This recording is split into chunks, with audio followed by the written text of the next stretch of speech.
Salut à toi et bienvenue dans cette nouvelle vidéo. Cette leçon portera sur le conjugué et le module d'un nombre complexe et s'inscrit dans la continuité de la leçon précédente sur la forme algébrique d'un nombre complexe. Cette leçon sera subdivisée en deux parties A et B.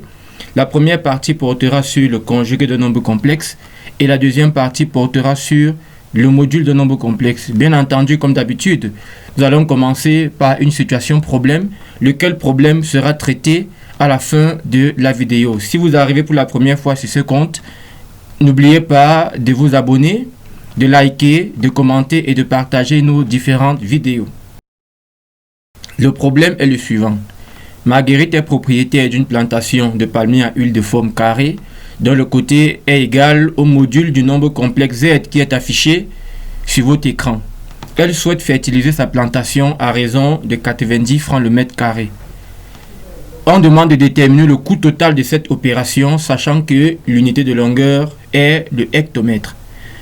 Nous allons traiter ce problème à la fin de notre leçon. Première partie de la leçon, conjugué d'un nombre complexe. Définition. C'est quoi le conjugué d'un nombre complexe? Alors, c'est tout simple. Le conjugué d'un nombre complexe est tout simplement le nombre complexe obtenu en changeant le signe de sa partie imaginaire. Ça veut dire que si vous avez un nombre complexe écrit sous la forme algébrique Z égale à A plus IB, c'est-à-dire A et B sont des nombres réels, alors le conjugué de Z sera noté Z bar. Et égal à quoi? À A moins IB. On change juste le signe de la partie imaginaire. Voilà donc la définition simple du conjugué d'un nombre complexe. C'est le nombre complexe obtenu en changeant le signe de la partie imaginaire, tout simplement. Nous allons prendre quelques exemples et ensuite voir comment déterminer le conjugué d'un nombre complexe. En guise d'exemple, si nous avons le nombre complexe Z1 égale à 2 plus 3i, nous constatons que ce nombre complexe est sous forme algébrique. Dans ce cas, le conjugué de Z1 sera tout simplement 2 moins 3i. On change juste le signe de la partie imaginaire. Le plus de la partie imaginaire devient moins. Maintenant, Z2 égale à 5 moins 8i. Z2 est sous forme algébrique. Sa partie réelle est 5 et sa partie imaginaire est moins 8. Pour avoir le conjugué de Z2, on va tout simplement changer le signe de la partie imaginaire. Donc, moins 8 devient plus 8, ce qui donne Z2 bar égale à 5 plus 8i. Si Z3 égale à moins 7, alors sa partie réelle, sa partie imaginaire est nulle. Et si on change le signe de 0, ça donne toujours 0. Donc le conjugué de Z3 va rester moins 7. Et on peut donc tirer déjà la première propriété, c'est que le conjugué d'un nombre réel est égal à ce même nombre réel. Ça ne change pas.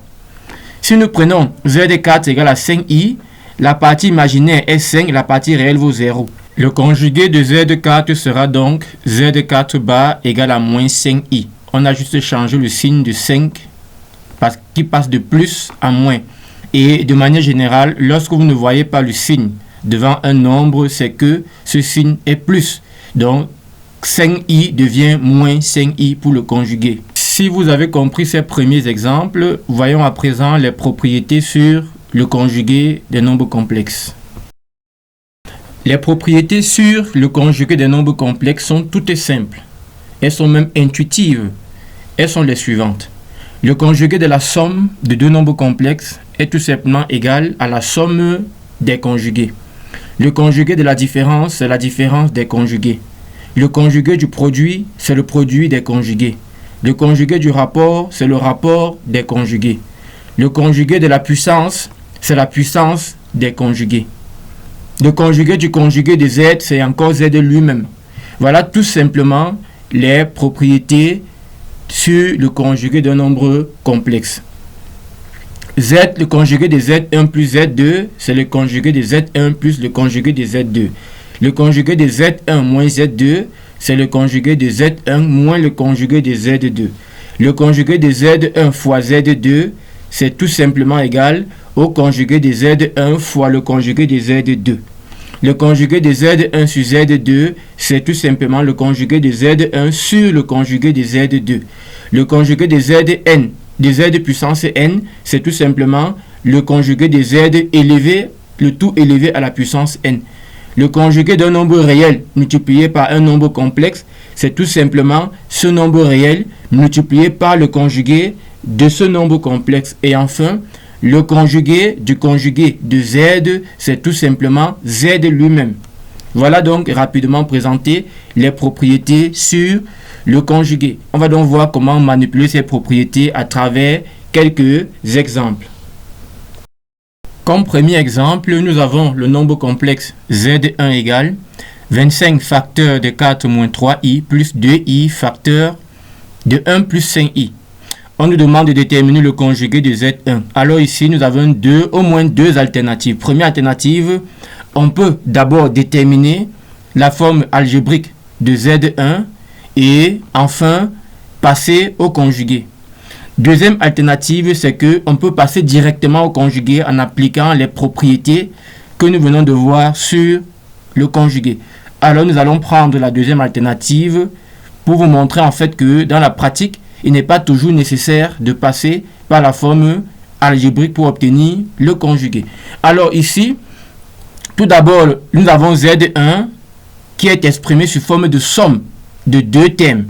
Alors, on appuie la propriété du conjugué sur la somme. Le conjugué de la somme est égal à la somme des conjugués. C'est pourquoi ici, vous avez vu, on a dit Z1 bar égale, on met d'abord la grande barre du conjugué. Ensuite, on sépare la somme. Ça fait conjugué de 25 facteur de 4 moins 3i plus conjugué de 2i facteur de 1 plus 5i. Maintenant, nous calculons chaque conjugué en appliquant la propriété du produit de conjugué qui est égale la propriété du conjugué du produit qui est égal au produit des conjugués. Donc le conjugué de 25 facteur de 4 moins 3i est égal au conjugué de 25 multiplié par le conjugué de 4 moins 3i. Le conjugué de 2i facteur de 1 plus 5i est égal au conjugué de 2i multiplié par le conjugué de 1 plus 5i. Le conjugué de 25, c'est encore 25, car 25 est un nombre réel. Le conjugué de 4 moins 3i, c'est 4 plus 3i. Le conjugué de 2i, c'est moins 2i. Et le conjugué de 1 plus 5i, c'est 1 moins 5i. Comme vous pouvez voir sur la dernière ligne.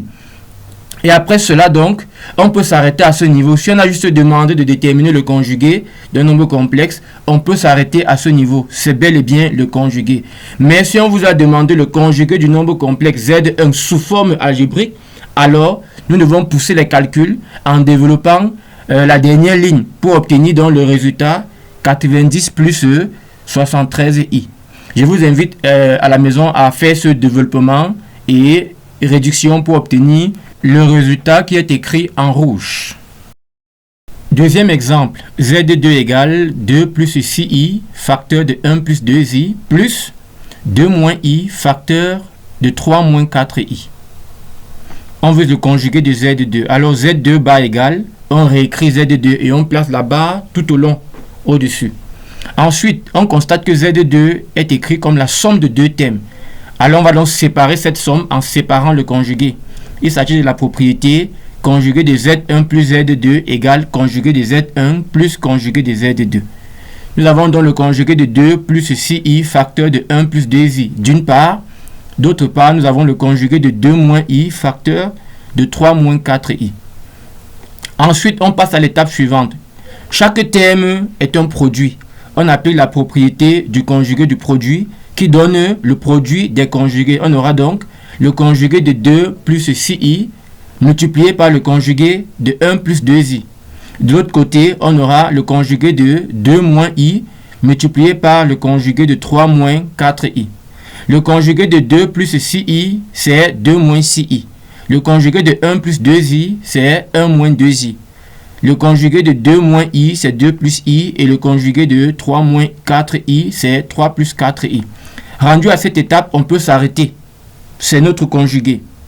Maintenant, si on a demandé de donner le résultat sous la forme algébrique, alors il faudra développer cette dernière ligne pour obtenir la forme algébrique.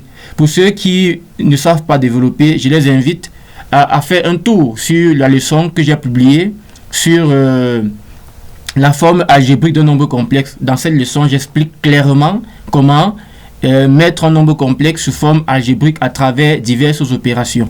Alors, notre conjugué sous forme algébrique sera donc Z2 bar égale à moins 8 plus I. Voilà, c'est ce qui est écrit en rouge sur votre écran. Troisième exemple, Z3 égale 3 moins 2I le tout au carré plus 6 plus 7I. Une fois encore, Z3 est la somme de deux termes.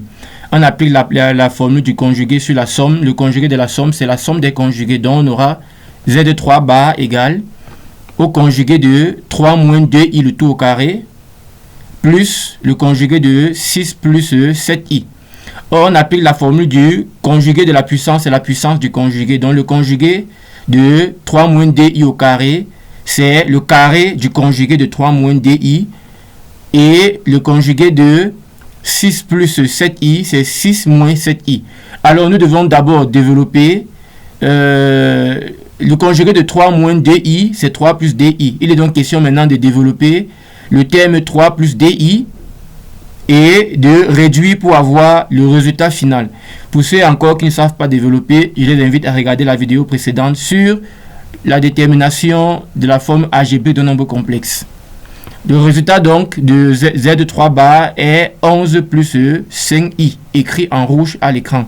Et si dans la question, on n'a pas demandé la forme algébrique du conjugué, vous pouvez vous arrêter à l'avant-dernière égalité. La dernière égalité est nécessaire si on a demandé le conjugué sous forme algébrique. Ici, Z4 égale à un rapport de deux nombres complexes.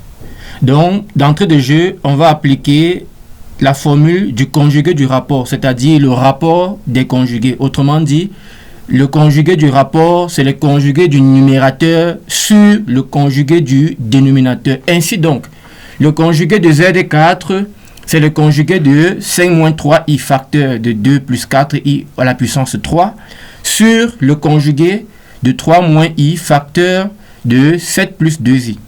Alors, au numérateur, nous avons un produit de deux termes. Le conjugué du produit, c'est le produit des conjugués. On obtient donc le conjugué de 5 moins 3i multiplié par le conjugué de 2 plus 4i au cube. Au dénominateur aussi, nous avons le produit de deux facteurs. Donc, le conjugué de ce produit sera égal au produit des conjugués, c'est-à-dire conjugué de 3 moins i multiplié par le conjugué de 7 plus 2i. Et le terme au numérateur, nous avons le conjugué d'une puissance. C'est tout simplement égal à la puissance du conjugué. Voyons donc la suite à l'écran ci-après.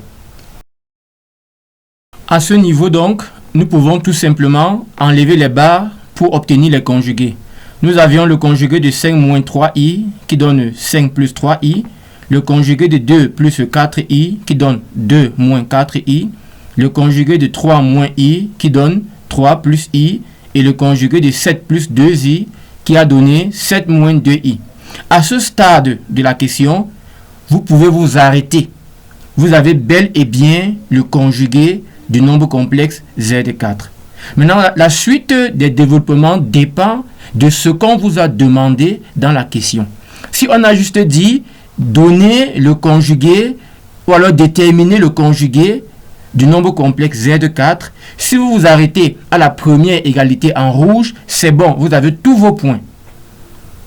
Par contre, si on vous a dit donner le conjugué de Z4 sous la forme A plus IB sur C plus ID, alors vous devez continuer vos calculs jusqu'à arriver à la deuxième égalité en rouge. Il suffira donc de développer les termes de la première égalité et les réduire pour avoir la deuxième égalité en rouge. Mais cette deuxième égalité en rouge n'est pas la forme algébrique du conjugué. C'est le conjugué, mais ce n'est pas encore la forme algébrique. Si on n'a pas demandé la forme algébrique du conjugué, on peut s'arrêter là. Nous avons tous nos points. Maintenant, si dans la question, on a demandé le conjugué sous forme algébrique, alors là, nous devons poursuivre le travail pour obtenir la forme algébrique. À ce stade, nous avons une fraction sous la forme A plus IB sur C plus ID. Comment obtenir la forme algébrique? il suffit de multiplier le numérateur et le dénominateur de la deuxième égalité, de la deuxième fraction en rouge par le conjugué de ce dénominateur. Vous voyez que le dénominateur c'est 23 plus i. Son conjugué c'est 23 moins i. Je vais donc multiplier le numérateur et le dénominateur de cette fraction par 23 moins i. Une fois que j'ai fait cette multiplication, je développe tout simplement le numérateur, je développe tout simplement le dénominateur, je fais mes calculs et j'obtiens la forme algébrique, bien sûr, en séparant les fractions en deux. D'un côté la partie réelle, de l'autre côté la partie imaginaire. Et vous obtenez donc cette dernière égalité en rouge, qui est donc la forme algébrique du conjugué de Z4. Si dans la question, on a demandé de déterminer la forme algébrique. Donc, il vous suffit de faire les développements qui s'imposent, bien faire vos calculs afin d'arriver à ce résultat. Vous convenez avec moi que la détermination du conjugué est un jeu d'enfant. Rien de compliqué, rien de difficile, il suffit d'écrire les choses. Alors, si vous êtes d'accord avec moi, prenons rendez-vous pour l'étape suivante de notre travail. Quelques remarques utiles dans la pratique. Z plus le conjugué de Z est égal à 2 fois la partie réelle de Z. Autrement dit, un nombre complexe plus son conjugué est égal au double de sa partie réelle. De même, un nombre complexe moins son conjugué est égal au double de sa partie imaginaire multiplié par i. Autrement dit, on multiplie juste le terme imaginaire par 2. C'est-à-dire, z moins z bar est égal à 2i fois imz. Imz, c'est la partie imaginaire de z. Et nous savons que dans la partie imaginaire, on ne prend pas le i. On prend juste le nombre qui est à côté de i. De même, si nous faisons z fois z bar, on obtient ce qu'on va voir dans la suite de cette leçon, le carré du module de z. Donc, z fois z bar est égal à la partie réelle au carré plus la partie imaginaire au carré, tout simplement. De même, si vous avez un nombre complexe qui est égal à sa partie, à son conjugué, alors ce nombre complexe est réel. Et si vous avez un nombre complexe non nul qui est égal à l'opposé de son conjugué, alors ce nombre complexe est imaginaire pur. Ces remarques sont très importantes dans la résolution des exercices, car dans plusieurs exercices, on vous demandera de montrer qu'un nombre complexe est réel ou imaginaire pur. Il s'agira tout simplement, pour le cas de réel, montrer que ce nombre complexe est égal à son conjugué. Et pour le cas d'imaginaire pur, il suffit de montrer que ce nombre complexe est non nul et qu'il est égal à l'opposé de son conjugué. Ces notions sont très importantes. Je vous prie vraiment de bien écouter, de bien regarder et même de les mémoriser. Elles vous seront très utiles dans la résolution de nombreux problèmes portant sur les nombres complexes. Pour finir cette première partie de la leçon, je vais vous laisser, comme d'habitude, un travail à faire à la maison. Vous allez traiter ces exercices en vous appuyant sur ce qui a été vu dans cette leçon. Et en cas de difficulté, je vous invite à réécouter la leçon jusqu'à comprendre ce qu'il fallait faire. Et si la difficulté persiste, n'hésitez pas à me la soumettre en commentaire en dessous de cette vidéo. Voici donc votre premier travail à faire, déterminer le conjugué de chacun des nombres complexes qui vous est donné à l'écran. Alors, je compte sur vous pour faire le travail et pourquoi pas, au besoin, me contacter par commentaire pour soumettre vos difficultés. Si vous êtes arrivé jusqu'ici, je suppose que vous avez apprécié la première partie de notre leçon. Je vous invite à nous suivre, à vous abonner sur nos différents comptes sociaux, à savoir Facebook, Académie du Succès, TikTok, Académie du Succès, YouTube, Académie du Succès et notre chaîne WhatsApp, Académie du Succès. Vous pouvez nous contacter par mail à l'adresse académiedusuccès13@gmail.com. Vous pouvez aussi scanner directement ce code qui apparaît à votre écran pour nous contacter sur WhatsApp. Poursuivons la deuxième partie de notre leçon sur le module d'un nombre complexe. Commençons par définir ce qu'on entend par module d'un nombre complexe. Si on prend un nombre complexe z égale à a plus ib sous la forme algébrique, c'est-à-dire les nombres a et b sont réels, alors on appelle module de z tout simplement le nombre réel positif noté z entre les barres de valeur absolue et donné par 2 points. Module de z égale racine carrée de a carré plus b carré. Voilà tout simplement ce qu'est le module d'un nombre complexe. C'est la racine carrée du carré de la partie réelle plus le carré de la partie imaginaire. Donc, on comprend directement que pour déterminer le module d'un nombre complexe, on pourrait avoir besoin de la forme algébrique de ce nombre complexe. Mais ce n'est pas la seule méthode. Nous verrons par la suite les différentes méthodes de détermination du module d'un nombre complexe. À retenir que le module d'un nombre complexe n'est jamais négatif. Il est toujours un nombre positif, mais il peut être nul, car le module de 0, c'est 0, mais il n'est jamais négatif. Voyons quelques propriétés du module d'un nombre complexe. Si nous prenons deux nombres complexes Z1 et Z2, le module du produit sera égal au produit des modules, c'est-à-dire module de Z1 fois Z2 égale module de Z1 fois module de Z2. Si nous prenons un nombre complexe Z et un nombre réel alpha, le module de alpha fois Z est tout simplement égal à la valeur absolue de alpha multiplié par le module de Z. Et si nous prenons le module du rapport Z1 sur Z2, il est tout simplement égal au module de Z1 divisé par le module de Z2. Bien sûr, si Z2 est différent de 0, pour que cette fraction puisse exister. Maintenant, si nous prenons le module de la puissance, il est tout simplement égal à la puissance du module. Vraiment, c'est magnifique. Les propriétés du module sont simples, comme c'était le cas avec les propriétés du conjugué. À la différence que pour le conjugué, la somme, le conjugué de la somme était égal à la somme des conjugués. Mais pour le module, ce n'est plus le cas. Le module de la somme, en général, n'est pas égal à la somme des modules. N'appliquez pas ça. Il faut faire très attention pour appliquer cette égalité, parce qu'elle n'est vraie que dans des cas très particuliers. Donc, de manière générale, le module de la somme n'est pas égal à la somme des modules. Nous allons voir à l'écran suivant la relation qu'on peut avoir entre le module de la somme et la somme des modules. Comme on peut le voir, le module de la somme, c'est-à-dire le module de Z1 plus Z2, est inférieur ou égal au module de Z1 plus le module de Z2.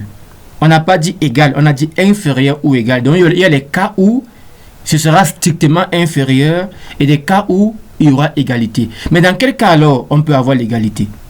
On peut avoir l'égalité entre le module de la somme et la somme des modules si l'un des nombres est nul ou alors si l'un des nombres est un multiple de l'autre nombre par un nombre réel positif. Par exemple, si Z2 est égal à un multiple de Z1 par un nombre réel positif, alors il y aura égalité. Il faut bien voir ces cas où il y a égalité. Si nous prenons aussi le module de la différence, module de Z1 moins Z2 est inférieur ou égal au module de Z1 plus module de Z2.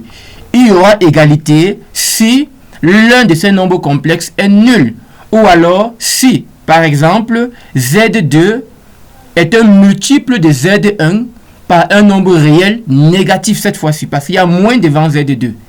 Z2 multiple de Z1 par un nombre réel négatif, ou encore Z1 multiple de Z2 par un nombre réel négatif. Dans ce cas, on aura égalité. En dehors de ces cas, il n'y aura pas égalité entre le module de la différence et la somme des modules. Il faut bien faire attention à ce niveau. Plusieurs élèves commettent cette erreur dans leurs exercices à penser que le module de la somme est toujours égal à la somme des modules. Non, il n'y a pas égalité en général. C'est dans des cas très particuliers que nous avons l'égalité. Prenons maintenant le module égal à 0. Le seul cas de figure où le module d'un nombre complexe est égal à 0, c'est le cas où ce nombre complexe est lui-même nul. Donc le nombre complexe nul est le seul nombre complexe qui a un module égal à 0. Il n'y a pas d'autre nombre complexe ayant un module égal à 0. Il est le seul. Maintenant, la dernière propriété, le module de z au carré, comme je l'ai évoqué tout à l'heure avec les conjugués, est égal à z multiplié par le conjugué de z. Donc, module de z au carré est égal à z fois z bar, tout simplement. Donc, chaque fois que vous allez voir z fois z bar quelque part, sachez qu'il est égal au carré du module de z. Appliquons donc tout ceci à travers quelques exemples pour voir comment ça marche concrètement. En guise d'exemple, nous avons ces quelques nombres complexes dont nous allons déterminer les modules. Nous pouvons constater que la forme de ces nombres complexes est disparate. Il y en a qui sont sous la forme d'un produit, d'autres qui sont sous la forme d'une puissance, d'autres aussi qui sont sous la forme d'une fraction. Là, on peut appliquer directement les formules du module. Mais il y a des nombres complexes qui ne sont ni sous forme de produit, ni sous forme de puissance, ni sous forme de fraction conforme. Alors, dans ces cas, on sera obligé de déterminer la forme algébrique afin de pouvoir calculer le module. Voyons cela tout de suite et maintenant. Le premier nombre est z10 égale à 1 plus i facteur de 3 moins 2i. Nous constatons que ce nombre complexe est sous forme d'un produit de deux nombres complexes. On peut donc appliquer la formule du module du produit qui est égal au produit des modules. Ainsi, le module de z10 sera égal au module de 1 plus i multiplié par le module de 3 moins 2i. Le module de 1 plus i, la partie réelle est 1, la partie imaginaire est 1. Alors son module sera racine carrée de 1 au carré plus 1 au carré. Pour 3 moins 2i, la partie réelle est 3 et la partie imaginaire est moins 2. Son module sera donc racine carrée de 3 au carré plus moins 2 au carré. Ce qui nous donne finalement racine de 2 fois racine de 13. Et enfin, on obtient racine de 26 comme module de z10. Pour z11, nous avons 4 plus 5i à la puissance 3. z11 est sous forme d'une puissance. On va donc appliquer la formule du module de z puissance n qui donne module de z, le tout à la puissance n. Ainsi, module de z1 égale module de 4 plus 5i puissance 3 égale au module de 4 plus 5i, le tout à la puissance 3. 4 plus 5i a pour partie réelle 4 et pour partie imaginaire 5, ce qui donne le module égal à racine carrée de 4 au carré plus 5 au carré, le tout à la puissance 3. Racine carrée de 4 au carré plus 5 au carré égale à racine carrée de 41. Et lorsqu'on élève la racine carrée de 41 au cube, ça fait racine carrée de 41 fois racine carrée de 41 fois racine carrée de 41. Si nous prenons racine carrée de 41 fois racine carrée de 41, on obtient 41. Ce qui donne finalement 41 racine carrée de 41. Voilà donc le module de Z11. Examinons le cas Z12. Z12 est égal à moins 7 plus 3i sur 2 plus i. Z12 est donc écrit sous la forme d'une fraction dont le numérateur est déjà sous forme algébrique et le dénominateur est déjà sous forme algébrique. On va donc appliquer la propriété du module du rapport qui est égal au rapport des modules. Donc nous avons module de moins 7 plus 3i au numérateur et au dénominateur nous avons module de 2 plus i. Prenons le numérateur. Étant déjà sous la forme algébrique, on applique directement la formule du module. Par définition, c'est la racine carrée du carré de la partie réelle plus le carré de la partie imaginaire, ce qui donne racine carrée de moins 7 au carré plus 3 au carré. Au dénominateur, nous avons racine carrée de 2 au carré plus 1 au carré. Au numérateur, cette racine carrée nous donne 58 et au dénominateur, cette racine carrée nous donne racine de 5. Un élève peut s'arrêter à ce niveau et il a son point. Vu que dans la question, on n'a pas dit de donner le résultat sans radical au dénominateur. Donc, un élève peut s'arrêter à ce niveau et il a tout son point. Mais il n'est pas conseillé, en mathématiques, on n'aime pas voir le radical au dénominateur. Alors, qu'est-ce qu'il faut faire? Il faut procéder à une conjugaison pour éliminer le radical au dénominateur. Alors, comment conjuguer? Il suffit de multiplier le numérateur et le dénominateur par la racine carrée de 5. Et au dénominateur, si on fait racine carrée de 5 fois racine carrée de 5, on obtient 5. Au numérateur, on fait racine carrée de 58 fois racine carrée de 5, on obtient racine carrée de 290. Ce qui donne finalement racine carrée de 290 sur 5. C'est donc cela le module de Z12. Examinons Z13. Z13 n'est écrit ni sous la forme d'un produit de deux nombres complexes, ni sous la forme d'une puissance d'un nombre complexe, ni sous la forme d'un rapport de deux nombres complexes. Alors, il faudrait d'abord déterminer sa forme algébrique afin de calculer son module. Quand vous développez l'expression de Z13, vous obtenez 12 moins 4i. Donc, module de Z13 est égal à module de 12 moins 4i, ce qui donne racine carrée de 12 au carré plus moins 4 au carré, ce qui donne finalement 4 racines de 10. Voilà donc le module de Z13. Pour le cas de Z14, nous avons 2 facteurs de 3 moins 2i à la puissance 3 moins, parenthèse 5 plus 3i. Nous constatons ici que le nombre Z14 n'est écrit ni sous la forme d'un produit de nombres complexes, ni sous la forme d'une puissance de nombres complexes, ni sous la forme d'un rapport de nombres complexes. Une fois encore, nous sommes obligés de développer l'expression Z14 sous la forme algébrique afin de pouvoir utiliser la définition du module pour calculer ce module. Alors, lorsqu'on développe l'expression de Z14, on trouve à la fin moins 23 moins 95i. Pour ceux qui ne comprennent pas comment développer 3 moins 2i au cube, je les invite à revenir sur ma leçon sur la forme algébrique d'un nombre complexe. Dans cette leçon, j'ai montré comment développer ce type de thème. Je rappelle que on utilise la formule a moins b le tout au cube qui donne a au cube moins 3a carré b plus 3a b carré moins b au cube. Ici, a c'est 3 et b c'est 2i. En appliquant cela, vous allez arriver clairement et facilement au résultat moins 23 moins 95. Et finalement, donc, le module de Z14 est égal au module de moins 23 moins 95i. La partie réelle étant moins 23, la partie imaginaire moins 95. Ce module est égal à quoi? Il est égal à racine carrée de moins 23 au carré plus moins 95 au carré. Et après calcul, on trouve 9554. Donc, module de Z14 est égal à racine carrée de 9554. Maintenant, vous pouvez essayer de voir si on peut réduire cette racine carrée. Bon, j'ai essayé quand même rapidement. Il n'était pas possible d'écrire cette racine carrée plus simplement. Bon, peut-être que je me suis arrêté en cours de route. Je vous invite à vérifier si vous pouvez écrire cette racine carrée plus simplement. Pour le cas de Z15, nous allons commencer par observer la forme de Z15. Z15 est donné sous forme d'une fraction. Bon, analysons le numérateur et le dénominateur. Quand on regarde le numérateur de Z15, il n'est ni sous la forme d'un produit, ni sous la forme d'une puissance. Il est sous la forme de la somme de deux termes.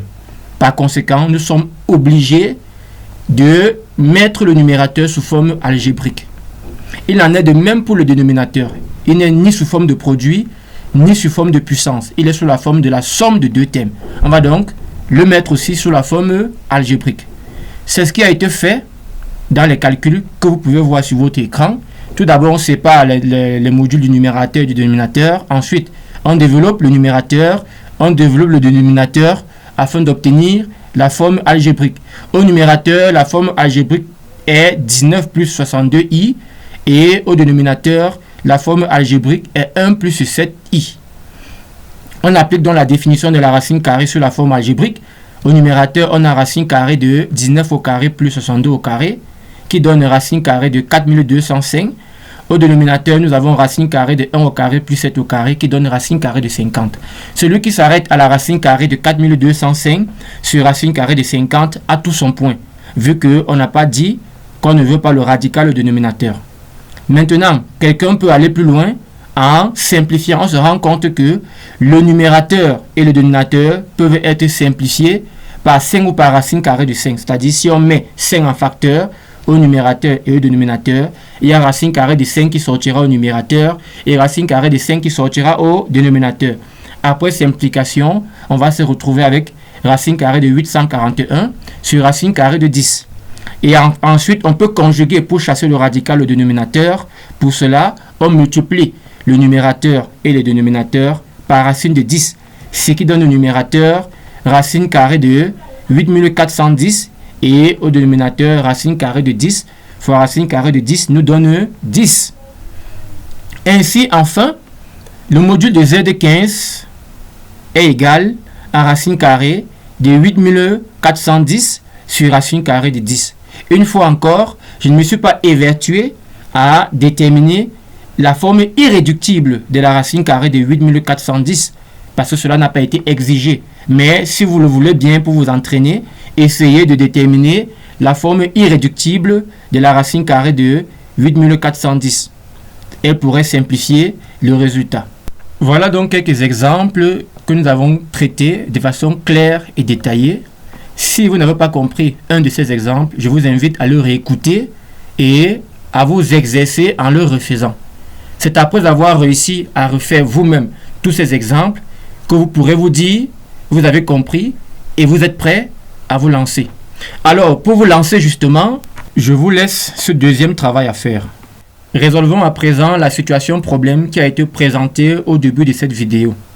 Si vous êtes resté jusqu'ici, je vous remercie et je vous invite à vous abonner si ce n'est pas encore fait, à liker et à laisser des commentaires en dessous de cette vidéo. Solution de la situation problème. Rappelons la situation. Marguerite est propriétaire d'une plantation de palmiers à huile de forme carrée dont le côté est égal au module du nombre complexe Z qui est donné à l'écran. Elle souhaite fertiliser sa plantation à raison de 90 francs le mètre carré. Déterminer le coût total de cette opération, sachant que l'unité de longueur est le hectomètre. Analysons cette situation. Nous avons une plantation, c'est-à-dire un terrain de forme carrée. On dépense 90 francs pour chaque mètre carré de ce terrain et on veut déterminer la dépense totale. Nous comprenons directement que pour avoir la dépense totale, nous devons d'abord déterminer la surface du terrain. Le terrain étant carré, pour avoir la surface, on doit connaître le côté du carré. Et on nous dit que le côté du carré, c'est le module du nombre complexe qui est donné à l'écran. Ça veut donc dire que voici les étapes que nous allons devoir respecter pour résoudre ce problème. Première étape, on détermine le module du nombre complexe. Ce module sera donc le côté de notre carré. Deuxième étape, on détermine la surface du terrain. Troisième et dernière étape, on détermine donc le coût de la dépense en faisant surface multiplié par 90 francs. Sans oublier que les données sont en hectomètres et le coût et la dépense est donnée en mètres carrés. Donc nous devons convertir le hectomètre en mètres ou bien le hectomètre carré en mètres carrés avant de déterminer le coût de la dépense. Faisons cela maintenant. Première étape, détermination du côté du terrain. Le côté du terrain est égal au module de Z. Et Z est donné sous forme de fraction complexe, un numérateur, un dénominateur. Alors le module de la fraction sera égal au module du numérateur sur le module du dénominateur. Au numérateur, nous n'avons ni un produit, ni une puissance d'un nombre complexe, ni un quotient. Nous avons une somme de deux termes. Alors nous devons déterminer la forme algébrique du numérateur. Par contre, au dénominateur, nous avons un produit de deux nombres complexes. Alors, le module de ce produit sera tout simplement égal au produit des modules. Après détermination de la forme algébrique du numérateur, on trouve 4609 moins 9446i. Et en passant au module, au numérateur et au dénominateur, on obtient finalement le résultat en rouge. Racine carrée de 110 469 700 97 sur 20 fois racine carrée de 325. Étant donné que nous sommes dans une situation concrète, dans un problème, on n'a pas besoin de maintenir les valeurs exactes. On a le droit à cette fois-ci de prendre une calculatrice et de déterminer une valeur approchée de nos résultats. Donc, quand nous prenons une calculatrice, qu'est-ce qu'on trouve? On trouve que le côté du terrain est sensiblement égal à 29,15 hectomètres. Nous avons donc déterminé le côté de notre terrain. À présent, nous allons déterminer la surface du terrain. Déterminons à présent la surface du terrain. Notre plantation ayant la forme carrée, surface égale à côté fois côté, c'est-à-dire 29,15 fois 29,15 hectomètres carrés, ce qui donne 849,7225 hectomètres carrés. Nous savons que 1 hectomètre, c'est 100 mètres. Donc, 1 hectomètre carré, c'est 10 000 mètres carrés. Après multiplication, donc, pour convertir en mètres carrés, on obtient 8 497 225 mètres carrés. Notre surface est donc de 8 497 225 mètres carrés. Maintenant que nous avons la surface, il ne nous reste plus qu'à déterminer le coût de la dépense. Le coût de la dépense est égal à la surface multipliée par 90 francs, vu qu'on dépense 90 francs pour chaque mètre carré, ce qui donne 8 497 225 fois 90. On obtient finalement 764 750 250 francs. En conclusion donc de ce travail, la fertilisation de la plantation coûtera 764 750 250 francs. Nous voici donc au terme de la résolution de ce problème. Nous avons d'abord déterminé le module du nombre complexe qui a constitué le côté de notre carré. Nous avons ensuite déterminé la surface du carré en faisant côté fois côté. Et enfin, nous avons déterminé le coût de la dépense en faisant surface multipliée par 90 francs. Je suppose et j'espère que vous avez compris ce problème. Si ce n'est pas le cas, je vous invite à le relire, à réécouter et ensuite à refaire vous-même à la maison pour vous assurer d'avoir bien compris. Mais si après cela, des points d'ombre persistent, soumettez-les-moi en commentaire en dessous de cette vidéo et je me ferai le plaisir d'expliquer de nouveau au besoin à travers une autre vidéo.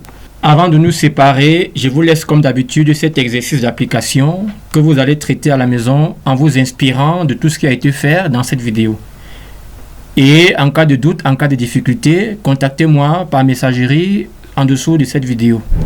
La correction de cet exercice d'application sera faite dans une vidéo spéciale et publiée sur ce même compte.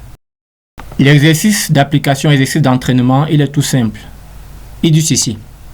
Dans le quartier Mandela se trouvent 3 grands arbres situés en 3 points non alignés et créant un grand ombrage au bonheur des riverains.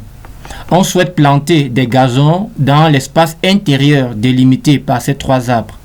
1 mètre carré de gazon coûte 325 francs. Les distances entre les arbres sont égales au module des nombres complexes Z1, Z2 et Z3 qui sont donnés sur votre écran. L'unité de longueur est le décamètre. DAM signifie décamètre. Déterminez le coût du gazon nécessaire pour réaliser ce travail. Telle est la tâche qu'on vous demande dans ce problème. Notre prochaine leçon portera sur les racines carrées d'un nombre complexe. Cette leçon sera courte mais très importante car elle sera utile, très utile dans la suite à la leçon 4 sur la résolution des équations complexes de degré 2, 3, 4, voire plus. Donc, il est essentiel pour chacun de comprendre comment déterminer les racines carrées d'un nombre complexe. Si cette vidéo vous a aidé à étayer votre compréhension sur les nombres complexes, si elle vous a aidé à apprendre un peu plus sur les nombres complexes, n'oubliez pas de vous abonner, de liker, de partager et de nous laisser vos avis en commentaire. Vos réactions nous soutiennent, vos réactions nous encouragent. Je compte sur vous. Je suis Michael Talek, enseignant de mathématiques, ingénieur informaticien, ingénieur financier et actuaire. Dans les prochaines vidéos, vous aurez plein d'autres contenus portant aussi bien sur l'informatique que la physique, la chimie et les finances.